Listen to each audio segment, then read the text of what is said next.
Today I'd like to talk a little bit about the way that our ships are classified in terms of battle units and relative power, and also how they're classified in terms of speed, in order to kind of give a little bit of an idea about how different types of ships function within our game of scaled warship combat.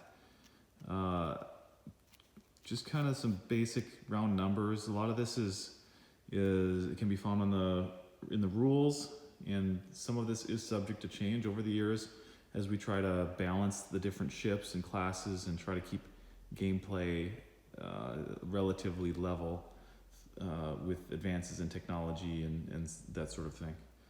So just basically, there are 8 classes of warships and 8 essentially battle units that those warship classes get, scaled up 1 through 8.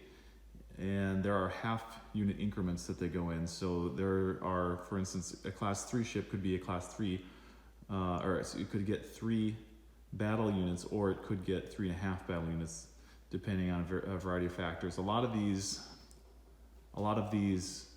classifications are based on the tonnage of the ships that existed in real life. Again, I'll mention that all of the ships that we model actually existed from 1906 to 1946.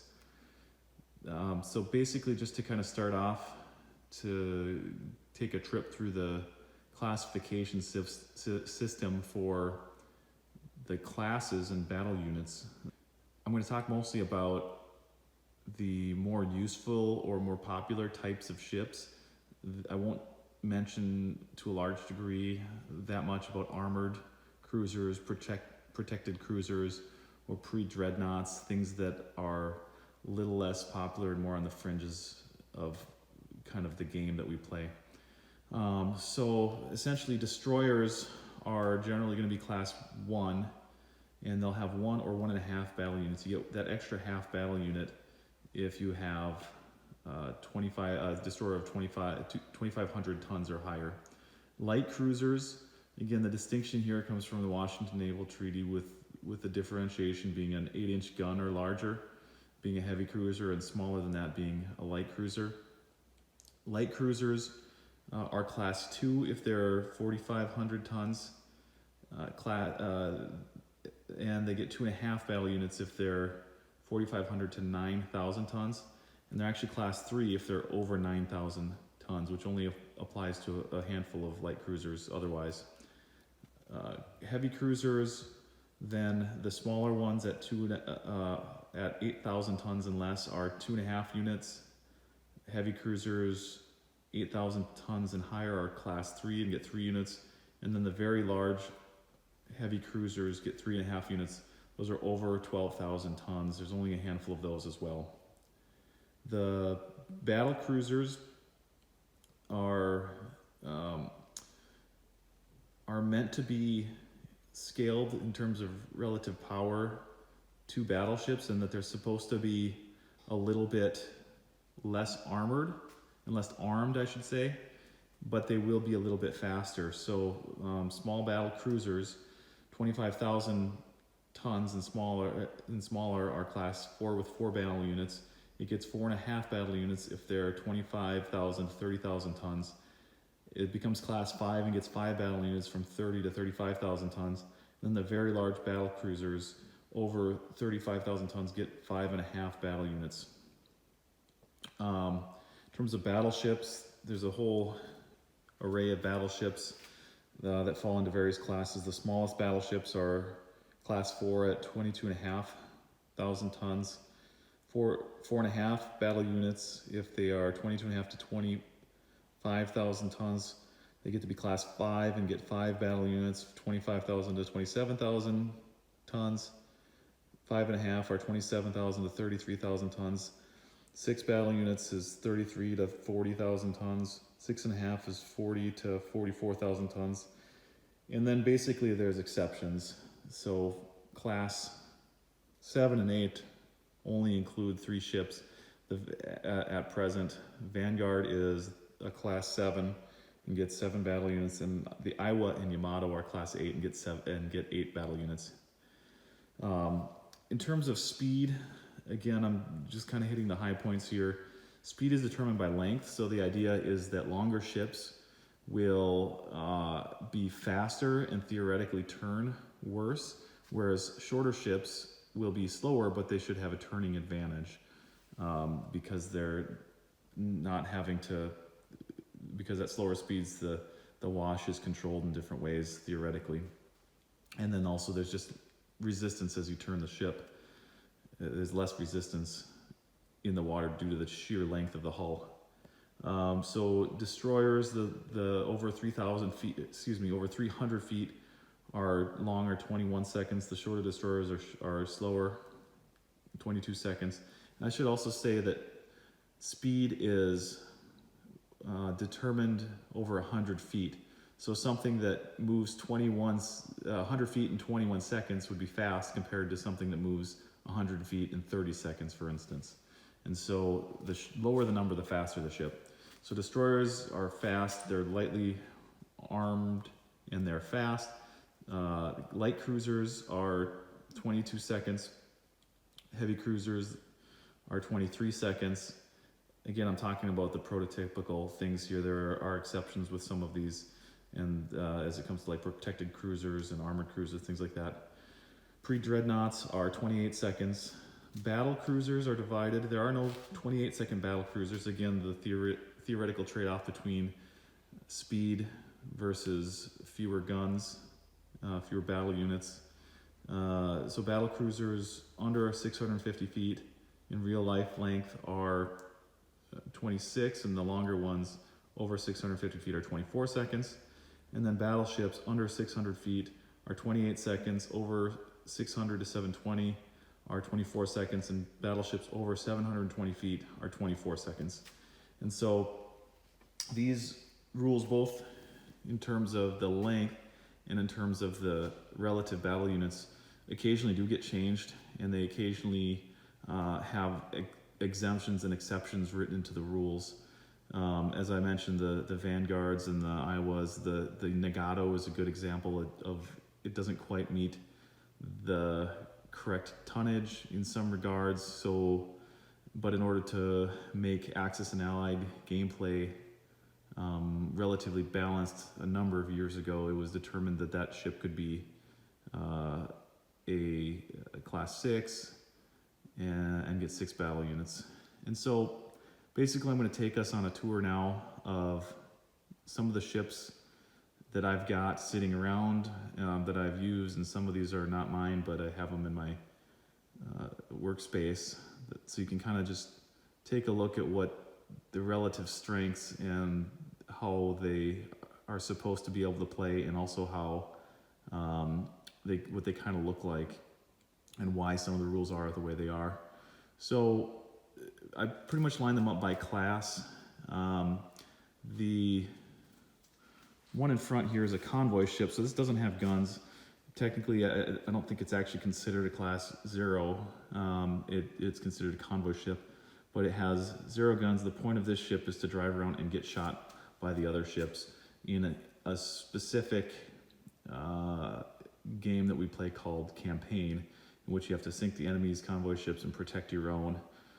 This would be a pretty standard, I would say, size of a convoy ship. The best ones are big enough that they can take some shots, but not so big that they can be hit with your eyes closed. I'm just going to move this out of the way so we can kind of get into the rest of the actual combat ships. So right here in the front, this is a destroyer.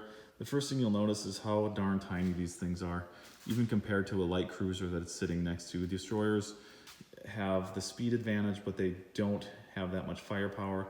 Destroyers will generally have 1 gun. The bigger ones, there's a handful of destroyers that are large enough to get 1.5 battle units. This one is the Akizuki. It's a Japanese destroyer. It gets a single 50-round gun, and a half-unit pump is the typical way to set that up.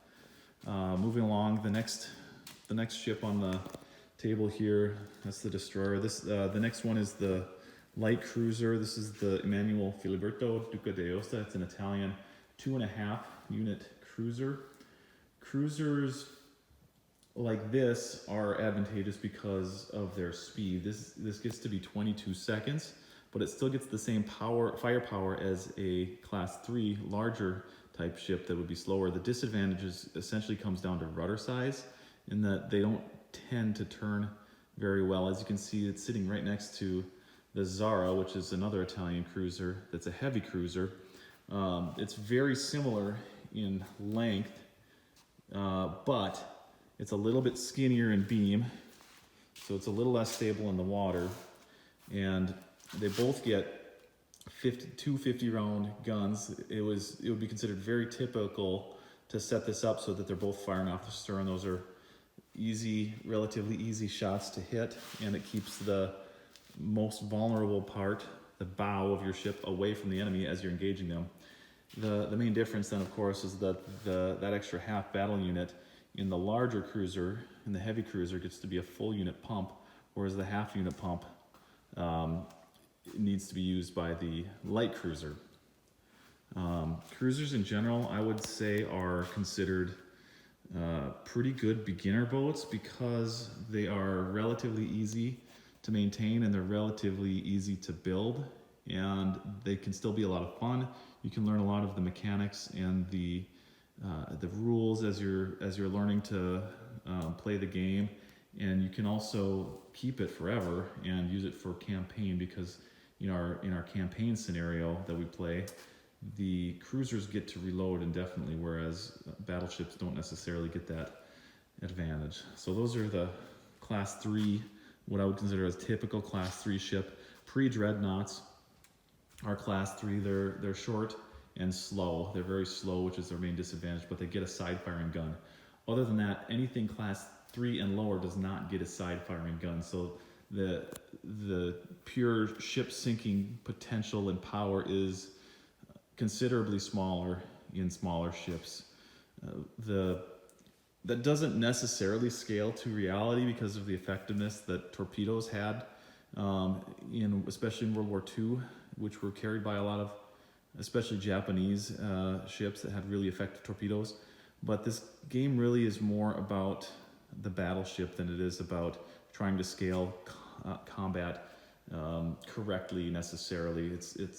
Our game, Model Warship Model Warship Combat is a game that's designed to be kind of about the battleships. And so cruisers are more like ancillary and support vessels in reality. And so are a lot of the smaller ships. So moving on, the next ship on the table here is this white one that's unfinished. This is a pretty typical size and shape for a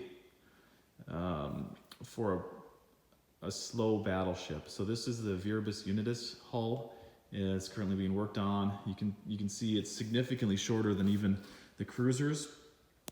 I should say too that in terms of the length of these things, I'm gonna misquote the length a little bit here, but I know, for instance, the Nagato, which is at the end of the table, that's right at 51 inches, 51 and a half inches, somewhere in that range. And so you can kind of get a feel for the relative length of these ships as they stack up next to each other. I tried to line them up by the stern so that the bows can kind of tell a story about how long they are.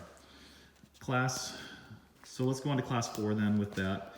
The Viribus Unitas, class 4 is a very diverse class. Mostly small battleships like the Viribus Unitas and battle cruisers are going to be in class 4. Right next to this is supposed to be a slow, well-turning ship. This would be a 28-second ship.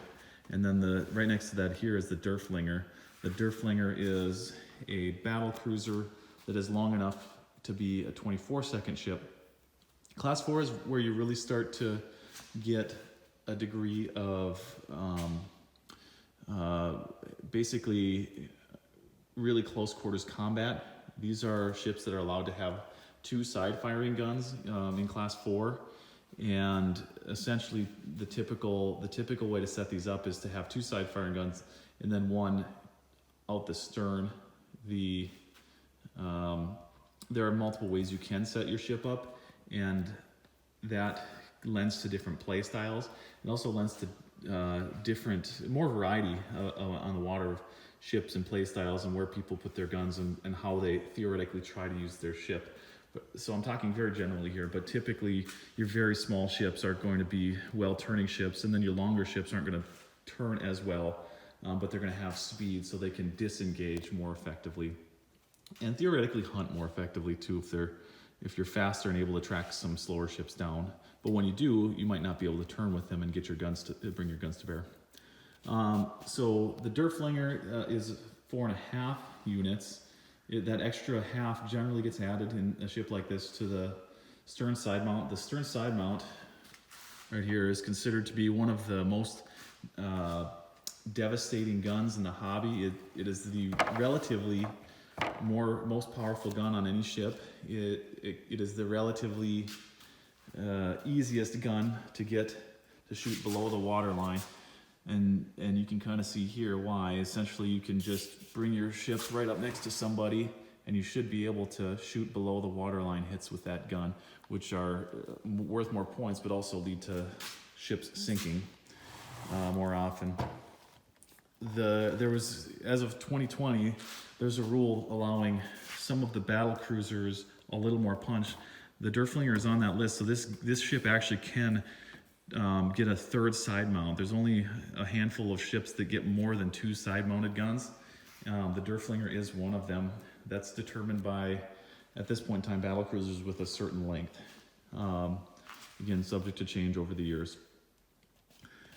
Since we're on the subject of battle cruisers, I thought I'd put one of the very large battle cruisers next to the Derflinger. So the Derflinger would be considered one of the shorter of the faster battle cruisers. The Scharnhorst next to it is one of the longer and larger battle cruisers. This gets to be class 5, and I believe it has 5.5 battle units. The typical because it's long, it's fast. The typical way to play and set up the Scharnhorst throughout the years has been to use, because it has triples in the triple gun turrets, the typical way to do this is to put 3 guns at the stern and blow large chunks out of the enemy ships, because those 3 guns will hit together and theoretically blow out sections of the hull if you can get them to kind of group together and hit all at the same time. Disadvantages of doing something like that in a class 5 ship is that you don't have but one more gun to use, and so this ship just has one 75 round gun out the bow, leaving one of the sides of the ship unprotected. This is set up with an extra gun in it, but it's actually not an active gun. It's just if you wanted to run 2 stern guns and an extra side mount, you could do that, but in reality, if you're going to use the triples, then only one of these guns gets to be active. The Scharnhorst in general, I'll speak to the Scharnhorst in general, that you can see it's a pretty big ship. It's quite wide and quite long, and it's at a relative disadvantage in terms of escapability and acceleration because because of the number of propellers and rudders. It gets 2 rudders with a single prop, so it turns quite well, but it doesn't have great acceleration because it just has a harder time pushing itself from a dead standstill out into a full sprint, as something like the Derflinger can do with 2 propellers. It can push itself out of a hole a little quicker. So it's generally thought to be better off going with one of the more mid-sized battle cruisers that isn't quite so dang big, but still has a fair amount of firepower. So class 5 is where I would kind of put the prototypical battleship then. So again, there are class 4 and 4 unit and 4.5 unit battleships. Class 5 is where a bulk of the a lot of the modernized World War II ships are. A lot of the Americans, like the West Virginia, for instance, This is the Queen Elizabeth. The Queen Elizabeth is, in a lot of regards, one of the better ships in the hobby. It is 5.5 battle units. That extra half, again, is particularly important because it allows you to put 75 rounds in typically one of the guns that's going to shoot the most dangerous, from the most dangerous position, and put the most hurt on one of the enemy ships. And so that extra few BBs, again, because a ship like that is limited to just 2 side-firing guns, then you can maximize how much damage you can do with the ship. Once you kind of get up to class 4.5 and higher or so, you get to see a lot more creativity with the way battle units are divvied up. Battle unit is either a gun or a pump, and I have my Queen Elizabeth set up with 2 pumps, 2 full unit pumps, leaving it with only 3.5 guns shooting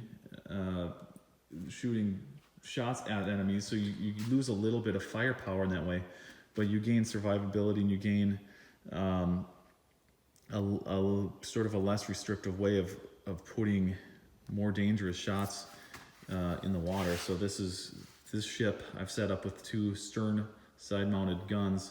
One of them has 75 rounds, one of them has 50, and then the other gun then by rule can't shoot side shots. It can shoot up to 15 degrees off center though, which is what this one has. It has a 15 degree off center line bow gun with some down angle. The idea being is you can sometimes get that to hit below the waterline shots as well. So this is a 26-second ship. So this is, off the top of my head, I actually can't think of a class 5 battleship that gets to be 24 seconds. I don't think there is one. The next ship here is the Nagato. Now we're stepping up to class 6, and again you can kind of see the relative distance. These were or relative difference. These were kind of, in a way, contemporaries. The Nagatos were and Queen Elizabeth were built at about the same time, thought to try to rival each other. The Nagatos were the first ship in the world to mount 16-inch guns, and they were, whereas the British battleships, I'm pretty sure, had 15-inch guns. The Nagatos also, as you can see, just a little bit longer. It was, of course, refit between the wars, so there's some of that length comes from a refit, and some of the width comes from a refit as well. But the Nagato gets to be class 6. It has 6 battle units. It is a 24-second ship. It's kind of right at that length. It's 738 feet overall. It's right at that length that gets to be 24 seconds. Anything less than 720 feet in real life gets to be 26 seconds and slower. Again, the thought being that faster ships have some disadvantages with turning, whereas slower ships have some advantages with turning. It's kind of a way to maximize your turning despite having some speed, is to build a ship that is relatively short for its speed designation. So the Nagato is one of the shorter 24-second battleships that you can build. It's also advantageous, and like the Queen Elizabeth, that it gets two twin rudders, but also 2 main drive shafts. So the acceleration and turning is fairly balanced as compared to other ships. I would consider both the Nagato and the Queen Elizabeth to be amongst the best ships in the hobby currently. There's only a handful of class 6 ships in general. The ones that come to mind are like the Bismarck would be a class 6, the Richelieu, which is a French battleship, the South Dakota, North Carolina are the American battleships in this class. They're very, very similar length. Those ships have 3 guns firing out the stern, and the Rodney is a British class 6 ship.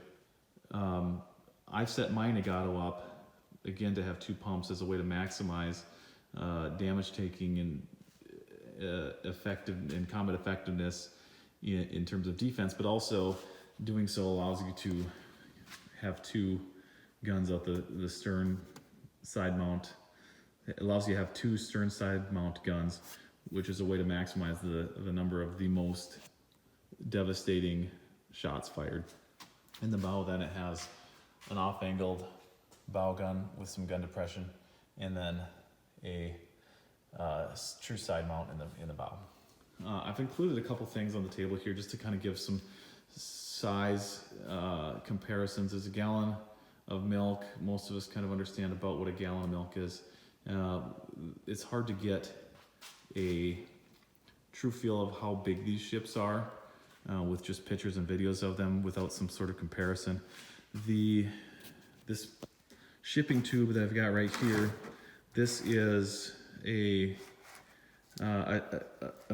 piece of material that I could find that was about the length of an Iowa. So a Class 7, which I don't have, the only Class 7 ship at this time is the Vanguard, and then the Class 8s are the Yamato and the Iowa, the very biggest ships. Everybody, when they hear about this hobby and first start thinking about building ships, thinks, oh, I gotta have the biggest one. Well, the problem is it's really, really big. Here's the length. This is about 2 inches longer than the Iowa. So you can see, you know, I put a mark on it right there. This is the length of the Iowa up till right there. So the Iowa is just so unbelievably large that the firepower gained is a considerable, in my opinion, a fairly considerable, you at least have to consider it, disadvantage in terms of target area and maneuverability.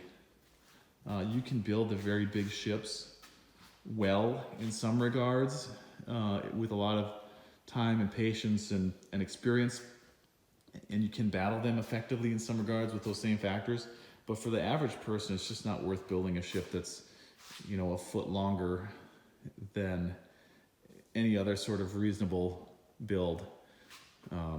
So though it sounds like a cool idea, you just don't tend to see very many of them out there for those reasons. So that's my walkthrough and discussion of some of the different ships in our hobby and their different classes, and why you might want to build one versus the other. Just again, very small ships, I would tell most people to stay away from. The destroyers are just so little. This is one of the biggest destroyers you can build. They're just so little, they're very hard to make them work correctly, both in terms of weight, length, and internal space. Cruisers are very typical starting out ships. If you've got some RC experience, or you want to kind of just get right out there, it's really common to bring a Class 4 ship. They're generally easier to maintain. They're generally easier to build than a multi-gun sort of setup sort of thing. 3 guns is really manageable to keep rolling and keep together as compared to some of the larger ships. I would stay away mostly from the very long ships. Very long battle cruisers especially tend not to have enough firepower to really make them worth it. Whereas like kind of the Class 4 battle cruisers are at kind of a sweet spot. And then once you kind of really get into it and really want to get some firepower on the water, it's kind of like the Class 5 and 6 battleships are where a bulk of the power of the fleet will come from. I think I'll leave it there with those considerations. I hope you kind of understand a little bit about the rules and why some ships are kind of more popular or tend to be more built. You can build any ship you want. It's just in terms of viability within the rules and constraints of our hobby as written currently, it just kind of tends to be a few what I would call sweet spots. And those sweet spots will move a little bit depending on who you're battling with in terms of what do most of the people in your area have. Do they have a bunch of 24-second battleships that are fast and can kind of push you around because they're bigger? Or do you battle in an area with where turning is valued and the smaller, better turning battleships and battle cruisers are are more valued. There's not really a single right answer to that. It's just kind of differences in the way that things play out. Thanks for watching. I hope you enjoyed this.